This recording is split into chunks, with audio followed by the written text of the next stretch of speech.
Hi అండి, welcome to Sandhya kitchen. ఇవాళ వచ్చేసి చికెన్ ఫ్రై అయితే చేస్తున్నాను. టేస్ట్ అయితే చాలా బాగుంటుంది. రైస్లోకి కానీ చపాతీల్లో కానీ చాలా బాగుంటుంది ఈ ఫ్రై అయితే. నేను ముందుగా ఒక 1/2 kg చికెన్ తీసుకొని నీట్గా కడిగేసుకొని పక్కన పెట్టేసుకున్నాను. ఇప్పుడు గ్యాస్ ఆన్ చేసుకొని కడాయి పెట్టుకొని ఇందులోకి ఆయిల్ వేసుకున్నాము. 3 గరిటెల దాకా ఆయిల్ అయితే వేసుకొని ఆయిల్ కాగిన తర్వాత ఇందులోకి 1 స్పూన్ దాకా జీలకర్ర వేసుకున్నాము. ఈ విధంగా సన్నగా తరిగిన ఉల్లిపాయలు 2 తీసుకొని పెద్ద సైజు ఉల్లిపాయలు ఈ విధంగా సన్నగా తరిగేసుకొని వేసుకోవాలి.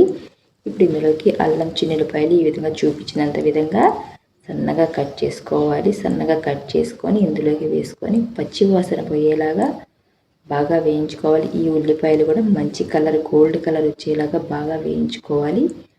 ఈ విధంగా వేయించుకున్నాం కదా. ఇప్పుడు ఇందులోకి టమాటోలు వేసుకున్నాం. 3 టమాటోలు దాకా వేసుకోవాలి. పెద్దవి అయితే 3 వేసుకోవాలి. చిన్నవి అనుకో 4 వేసుకుంటే సరిపోతుంది.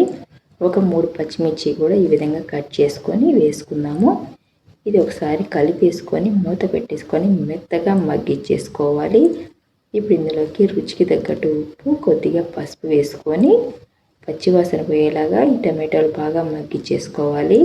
మూత పెట్టేసుకొని ఒక 5 నిమిషాల పాటు మగ్గిచ్చేసుకున్నాము. మధ్య మధ్యలో కలుపుకుంటూ ఉండాలి.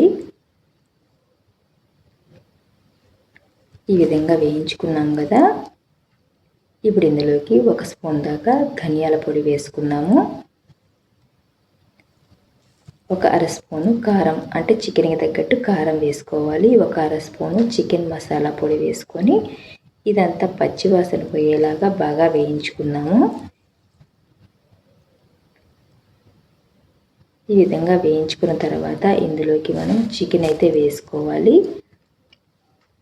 చికెన్ కూడా వేసుకొని ఒకసారి కలిపేసుకోవాలి. కలిపేసుకొని ఒక 1/2 గ్లాస్ దాకా నీళ్ళు వేసుకొని చికెన్ అనేది బాగా ఉడికిచ్చేసుకుందాము. హై టు మీడియం ఫ్లేమ్లో పెట్టి మూత పెట్టేసి ఉడికిచ్చేసుకున్నామంటే బాగా ఉడికిపోతుంది. లేదా నీళ్లు వేయకుండా ఉడికిచ్చేసుకున్నామంటే చికెన్ సరిగా ఉడకదు. నీళ్లు వేసుకొని కొంచెం ఉడికిచ్చేసుకోవాలి.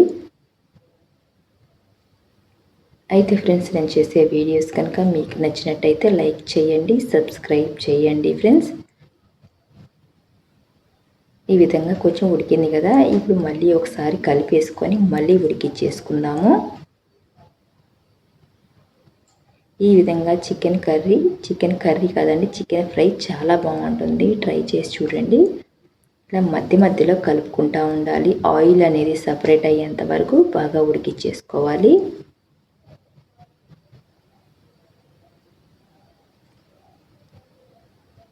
చూశారు కదా. ఈ విధంగా ఉడికిపోయిన తర్వాత ఇప్పుడు ఇందులోకి కసూరి మేతి కాస్త వేయించుకొని పొడి చేసుకొని వేసుకున్నాము. ఒక పచ్చిమిర్చి కూడా వేసుకున్నాము ఇందులోకి సన్నగా తరిగింది.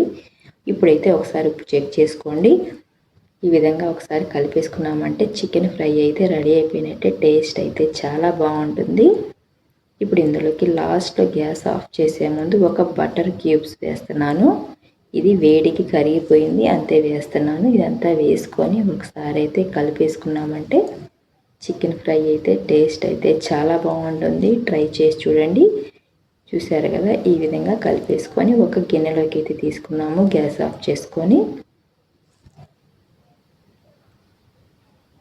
అంతేనండి, చికెన్ ఫ్రై రెడీ అయిపోయినట్టే. ఈ వీడియో కనుక మీకు నచ్చినట్టయితే లైక్ చేయండి, షేర్ చేయండి, కామెంట్ చేయండి, సబ్స్క్రైబ్ చేయటం మాత్రం మర్చిపోకండి.